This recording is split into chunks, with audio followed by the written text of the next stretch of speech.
Carol was a very beautiful girl. She was 26 years old. She lived a simple life. She worked at a bakery to help her family. Every morning, she woke up early, and every night, she went to bed tired. That was her life. One day, everything changed. A boy came into the bakery. His name was Paul. He was rich. Everyone in town knew his last name. His family had money, cars, houses, everything. But he came alone, and he asked for one cupcake. The next day, he came again, and again. People started talking. Why is Paul going to that bakery? Is he lost? Is he in trouble? But Paul was not lost. He began asking questions to Carol. What do you like? Do you read books? Do you like music? Carol was confused. Why are you talking to me? She asked. He smiled and said, because you are not like the others. That made her think. What did he mean? What was he looking for? After 2 weeks, he said, I think I like you. Carol didn't know what to say. She was poor. He was rich. Was he joking? But the next day, he said it again, I think I like you a lot. Now she was confused. Could a rich boy love a poor girl?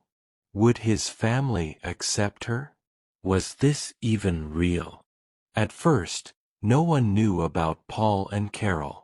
They talked in secret. They laughed. They shared stories. It felt special. But secrets don't stay secret forever. One morning, Paul didn't come. Then 2 days passed. Then 3. Carol was worried. Did he forget about me? Did I do something wrong? On the 4th day, he came back, but he looked different. He said, my parents found out about us. Carol's heart began to beat fast. She said nothing. She just listened. They are angry, Paul said. They told me I can't see you again. Why? Carol thought. What did I do? Paul said, they said if I stay with you, they will stop supporting me.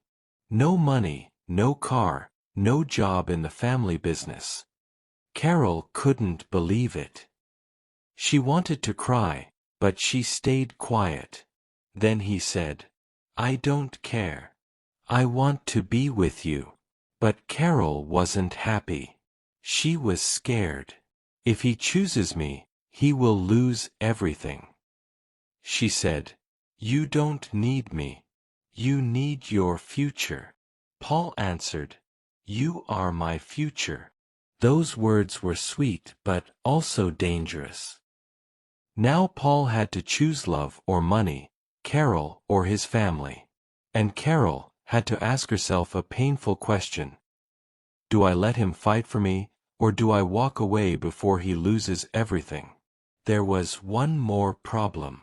Someone else was watching someone who wanted Paul for herself. And she was ready to do anything to take him back. Days passed. Paul kept visiting Carol, even when his parents told him not to. Every time he left his house, they asked, where are you going? Are you still talking to her? Paul didn't answer. He didn't want to lie, but he didn't want to stop seeing Carol. At the same time, something else was happening. Rachel, a rich girl from Paul's world, had always liked Paul. Their parents wanted them to be together. Everyone thought they would get married one day. But now, Paul was spending time with a poor girl. Rachel was angry. She felt jealous. She felt afraid. What if he loves Carol? What if he forgets about me forever? She began making plans. One day, Rachel went to the bakery. She looked at Carol and said, "You don't belong with Paul. He has a future. You don't. Do you really want to destroy his life?" Carol didn't answer, but her heart was beating fast. That night, Carol couldn't sleep. She thought, maybe Rachel is right. Maybe I'm just a problem. Maybe I should go. The next day, Paul came with flowers. He said, "I want you to meet my friends." But Carol said, "Maybe we should stop." Paul was shocked. "Why?" he asked. She said, "Your life is full of big things. Mine is small. You will lose everything. I don't want that." Paul looked at her. "I already told you I don't care." Carol didn't know what to do. She knew that Rachel was right. Paul's father took his car, his money, and his phone. He said, "If you want to live like a poor man, go ahead." Paul had nothing now. He came to Carol walking. He looked tired. Carol felt pain in her heart. "He is losing everything, and it's my fault." Paul said, "This is not your fault. This is my choice." But Carol didn't feel better. She began to think about leaving. At the same time, Rachel told Paul's parents a lie. She said, "Carol is using him. She wants his money. She told me that." Paul's mother began crying. Paul was angry. "That's not true," he said. But his parents didn't believe him. Now everything was broken. But Paul didn't give up. Even with no car, no money, and no support from his parents, he still came to see Carol. But Carol was changing. She didn't smile like before. She didn't speak much. Her heart was heavy. One night, Carol wrote a letter.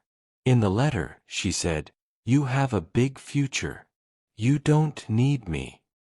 I don't want to be the reason you lose everything. I love you, but I must go." She left the letter on the bakery table and went home. She didn't wait for him to come. The next morning, Paul found the letter. He read it. He didn't cry. He didn't speak. He just left. The next morning, Paul found the letter. He read it. He didn't cry. He didn't speak. He just left. That same day, Rachel's parents organized a party. Everyone important was invited: rich families, business friends, even Paul's parents. Rachel told her friends, "Tonight, Paul will be mine again." But Paul didn't come. People waited. Rachel smiled and said, "He will come." But she was wrong. Paul went to the bakery to meet Carol. She saw Paul and said, "Why are you here?" He gave her the letter and said, "You don't decide for me. I decide. I want you. Not money, not parties, not lies." Carol felt hopeful. At the party, Paul's mother found a voice message on Rachel's phone. Rachel had forgotten to delete it. In the message, Rachel said, "Carol is just a poor girl. She's no danger. I'll scare her. She'll leave him. Trust me." Paul's mother listened in silence. Then she said to her husband, "We made a huge mistake." The next morning, Paul's mother went to the bakery. When Carol saw her, her heart stopped. What is she doing here? Will she ask me to leave Paul again? But Paul's mother didn't look angry. She put a small letter on the table. "I found this," she said. Carol opened the letter. It was the same letter she had written to Paul, the goodbye letter. "Paul gave me this yesterday," his mother said. "He loves you." Carol didn't say a word. She didn't know what was happening. Then Paul's mother said, I listened to a message on Rachel's phone. She planned everything. She lied to us. She said you were using him, but you were trying to protect him. Carol was confused. Was this real? Then Paul's mother said, we were wrong. I was wrong. I judged you for being poor. But you are rich in something we don't have: honesty. That same day, Rachel's lies became public. Her voice message was sent to many people, her friends, her family, her co-workers. People began asking questions. Did she really try to break them apart? Was everything fake? Rachel said nothing. She left town 1 week later. 2 weeks later, Paul's father said, I want to talk to you both. Carol was nervous. Paul was quiet. Then his father said, when I was young, I loved a girl like you. My father didn't let me marry her. I never forgot her. I don't want to make the same mistake with my son. I don't care if you are poor. You are honest, and that's what this family needs. Paul and Carol looked at each other. They were very happy. 3 months later, everything had changed. Carol and Paul were still together. They didn't have a big house. They didn't have expensive things. But they had peace. Paul began to work at the bakery. He learned how to make bread and cakes. Paul's parents visited the bakery every Saturday. His mother was always proud of him. One day, Paul's father said, the family business is yours, if you still want it. Paul didn't know what to say. Carol said, you don't need to choose. Now you have both a new future and me. Paul smiled. No, he said. We have a new future. Carol looked at the bakery, at the people, at Paul. She remembered the first day they met. He only asked for a cupcake. And now, they had love, respect, trust. No money could buy that. Sometimes, people think money is the most important thing, but money can disappear. Love cannot. Paul had everything, but he was not happy. Love is not about gifts or big houses.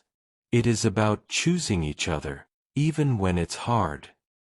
If someone loves you for who you are, not for what you have, that is real love.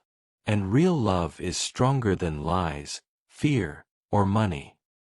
So if you are ever in the middle of a big choice like we were, ask yourself, what makes my heart feel full, even when my hands are empty? That's the right answer. If you liked the story, please like, comment, share, and subscribe.